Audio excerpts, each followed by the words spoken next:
Hello everyone, welcome back to my channel IGNOU exams.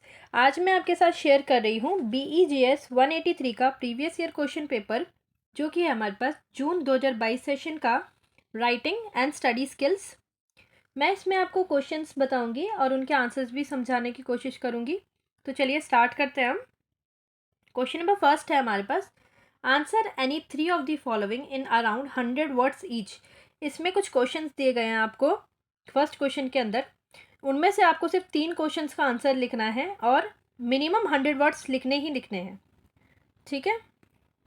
Question number first है, what do you understand by the term synthesising? How does synthesising become an important step in the process of writing? आपको क्या बताना है first question में? आपको बताना है कि आप सिंथेसाइजिंग से क्या समझते हैं, सिंथेसाइजिंग टर्म से क्या समझते हैं, और सिंथेसाइजिंग कैसे एक इम्पॉर्टेंट स्टेप है राइटिंग के प्रोसेस के अंदर।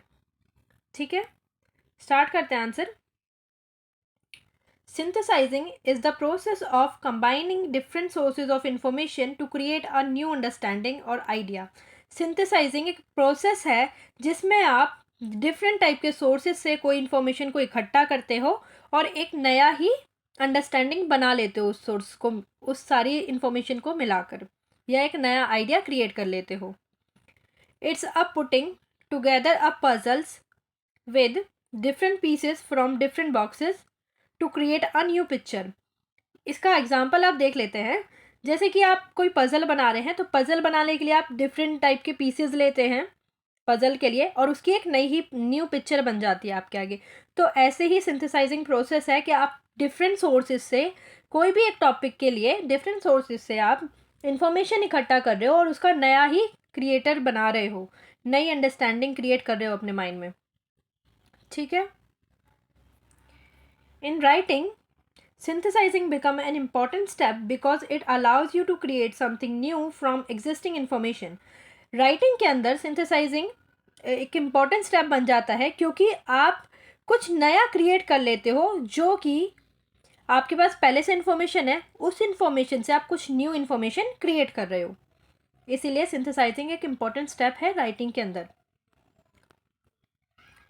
It's not just about summarising और paraphrasing what others have said, but it's all about taking those ideas and making connection between them. जो सिंथेसाइजिंग है वो सिर्फ एक ये नहीं है कि आपने किसी पैराग्राफ को उठाया और उसको समराइज कर दिया, छोटे टाइप में लिख दिया। ये बिल्कुल नहीं है। इसका मतलब ये है कि जो भी आपको इन्फॉर्मेशन दी गई है उसके बीच में आपने एक नया कनेक्शन बनाया और नया ही मतलब उसका क्रिएट कर दिया। By doing this, you can create a more comprehensive understanding of the topic and add your own unique perspective. ये करने के लिए आप जब सिंथेसाइजिंग करते हैं तो आप क्या करते हो, आप कोई भी टॉपिक के ऊपर बेटर अंडरस्टैंडिंग करते हो और अपने खुद के यूनिक पर्सपेक्टिव निकालते हो कि किसी भी चीज़ का कहने का मतलब कुछ और भी हो सकता था। ठीक है। The key to effective synthesising is to read widely and critically. जो इफेक्टिव सिंथेसाइजिंग होती है उसकी की क्या है, उसका जरिया ये है कि आप वाइडली रीड करें और क्रिटिकली रीड करें, मतलब पूरे कंसंट्रेशन के साथ आप रीड करें उसको। You need to be able to identify the main arguments and ideas in different sources and find the ways to connect them. इसका मतलब क्या है, एक minute sorry. You need to be able to identify the main arguments. आप क्या करें कि आप पहले आइडेंटिफाई करें कि मेन आर्ग्यूमेंट्स क्या हैं, आइडियाज़ क्या हैं डिफरेंट टाइप के, ideas and different sources, then find the way to connect them. आप पहले आर्ग्यूमेंटेटिव्स देखिए उनके कि क्या डिफरेंट आर्ग्यूमेंट्स दिए गए हैं और फिर आप अलग अलग सोर्सेज के थ्रू उनको कनेक्ट कीजिए और नया पर्सपेक्टिव निकालिए अपना। This means looking for similarities and differences, identifying pattern and theme, and thinking about how different ideas relate to each other. इसमें क्या है कि आप उनकी सिमिलैरिटीज़ देखिए, आपस में कोई वर्ड्स कैसे सिमिलर हैं, कैसे डिफरेंट हैं, और आइडेंटिफाई करिए कि उनके अंदर पैटर्न क्या है, किस थीम पर हैं, क्या डिफरेंट आइडियाज़ और रिलेट कर सकते हैं एक दूसरे से उनके। Another important aspect of synthesizing is being able to evaluate the credibility of your sources. Another important aspect क्या है synthesizing का, कि आप अपनी credibility evaluate करते हो दूसरे sources के through. You want to make sure that you are using reliable information that back up by evidences. आप कोई भी नया पॉइंट ऑफ व्यू अपना निकाल रहे हैं, बट आपको श्योरिटी होनी चाहिए कि जो आप इंफॉर्मेशन दे रहे हो उसके आप एविडेंसेस भी दें, उसके सबूत भी दें, ठीक है। This means checking the credential of the author, looking at the method that they use to gather the information and considering any potential basis you may have. आप जो ऑथर ने एविडेंसेस दिए गए हैं वो आप देखिए, चेक कीजिए और अपने भी इंफॉर्मेशन उसमें दीजिए और अपने भी एविडेंसेस दीजिए। So why is synthesising important in writing? तो सिंथेसाइजिंग राइटिंग के अंदर इम्पॉर्टेंट क्यों है? Well, it allows you to create something new and original while also demonstrating your understanding of a topic. ये सिंथेसाइजिंग इंपॉर्टेंट क्यों है? क्योंकि आपको जो एग्जिस्टिंग इन्फॉर्मेशन है उससे आप कुछ न्यू क्रिएट कर रहे हो और आप अपनी जो एबिलिटी है अंडरस्टैंडिंग की उसको और एनहेंस कर रहे हो।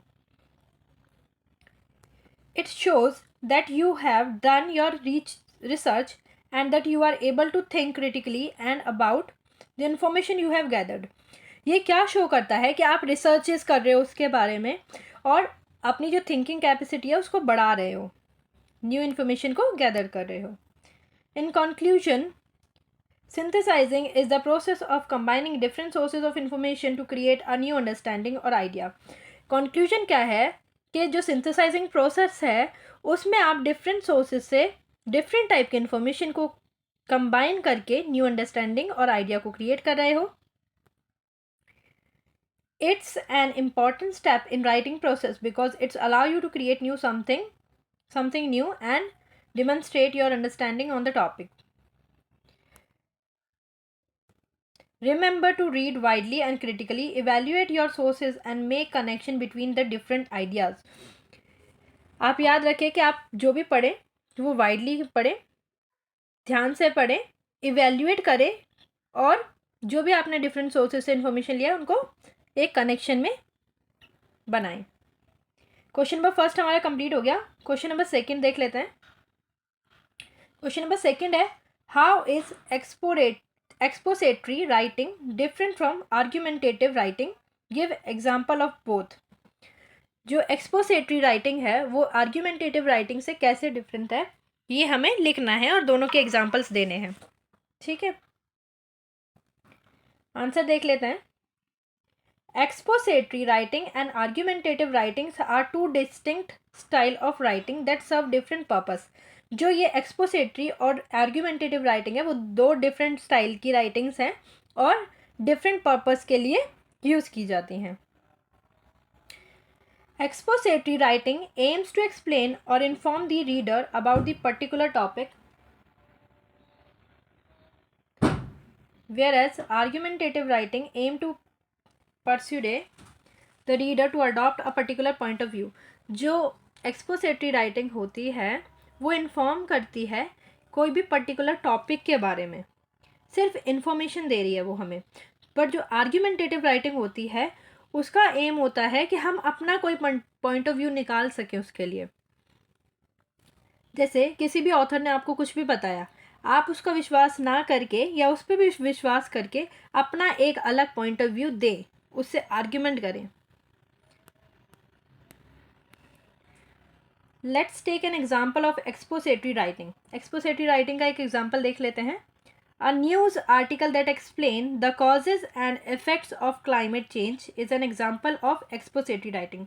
Expository writing का एग्जाम्पल क्या है कि एक जैसे न्यूज़ आर्टिकल है आपके पास, वो क्लाइमेट चेंज के बारे में बता रहा है कि क्लाइमेट चेंज इसके अंदर क्या क्या कॉजेज़ हैं, क्या इफेक्ट है उसके, तो उसको हम चेंज नहीं कर सकते क्योंकि वो उसमें एविडेंसेस दे रहा है।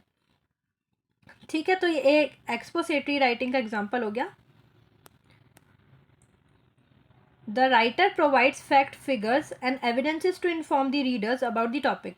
क्योंकि जो राइटर है वो अपने फैक्ट्स उसमें देगा, आपको फिगर्स बताएगा कि ये ऐसे है, क्लाइमेट चेंज कैसे हो रहा है कैसे नहीं हो रहा, उसके एविडेंसेस देगा, आपको सबूत देगा उसके। There is no attempt to persuade the reader to take a particular stance on the climate change। इसीलिए जो रीडर होता है उसके ऊपर वो नहीं कुछ बोल सकता। On the other hand, argumentative writing aim to convince the reader to adopt a particular point of view।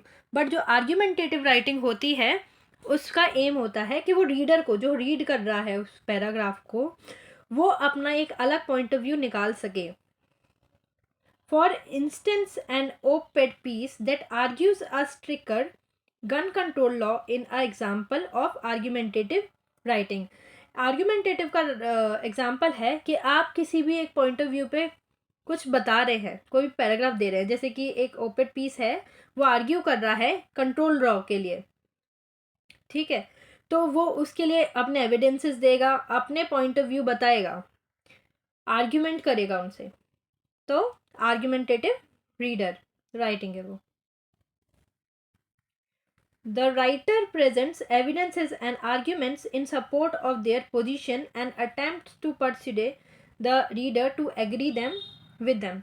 तो जो राइटर है वो क्या प्रेजेंट करेगा, जैसे हम अपना पॉइंट ऑफ व्यू किसी भी टॉपिक के लिए निकाल रहे हैं तो हम उसके लिए सपोर्टिव पोजीशंस देंगे, उसकी कुछ एविडेंसेस देंगे ताकि उसको यकीन कर सके। बोलने से नहीं होता सिर्फ कि हमने बोल दिया और कोई सामने वाला मान लेगा, आजकल सबूत के बिना कुछ भी नहीं है। क्वेश्चन नंबर सेकेंड हमारा कंप्लीट हो गया। क्वेश्चन नंबर थर्ड है, what aspect should be kept in mind ensure coherence and cohesion while writing a paragraph. हमें कौन कौन से एस्पेक्ट्स अपने माइंड में रखने चाहिए, कोहेरेंस और कोहिशन, जब एक हम राइटिंग पैराग्राफ करते हैं तो। आंसर देख लीजिए। A well written paragraph can make or break an essay or article. जो एक वेल रिटन पैराग्राफ होता है वो एक एसे और आर्टिकल को बना सकता है और बिगाड़ सकता है। So let's dive into the key aspects that we should kept in the mind while writing a paragraph. तो देख लेते हैं हम कुछ एस्पेक्ट्स को कि हम जब पैराग्राफ लिखें तो अपने माइंड के अंदर कौन कौन से एस्पेक्ट्स को उसमें उभारें। Firstly, make sure that paragraph has a clear topic sentence. सबसे पहले हम किसी भी पैराग्राफ को लिखते हैं तो उसके लिए क्लियर टॉपिक होना ही चाहिए। This will help your readers to understand the main idea of the paragraph. जो हम मेन टॉपिक लिखते हैं वो क्या करता है, जो हम पढ़ने वाले हैं, जो रीडर्स हैं, वो मेन टॉपिक देखकर समझ जाता है कि इस टॉपिक के ऊपर ये पैराग्राफ है तो इस पैराग्राफ के अंदर क्या होगा। अगर कोई क्लाइमेट चेंज के ऊपर टॉपिक है तो उसके अंदर कोई बीमारी के बारे में तो लिखा नहीं होगा, क्लाइमेट के बारे में ही लिखा होगा ना, और क्लाइमेट से रिलेटेड बीमारियां लिख सकते हैं, ठीक है। सेकेंड है, secondly use transitional words and phrases to connect your sentences smoothly. कुछ जो ट्रांजिशनल वर्ड्स जो डेली यूजेस में चल रहे होते हैं, जो फेसेस चल रहे होते हैं, उनका यूज़ करें तो कनेक्शन ज़्यादा बन पाएगा रीडर और ऑथर के बीच में। This will help your reader follow the flow of your idea. ये क्या हेल्प करता है कि जो आपके रीडर्स हैं वो आपका फ्लो आइडिया को फॉलो कर सके। Thirdly use supporting sentences that relate to your topic sentences. जो भी आपका टॉपिक है उस टॉपिक के ऊपर आप सपोर्टिंग सेंटेंसेस जरूर लिखिए उसमें। This will help you stay on track and avoid staying away from your main idea.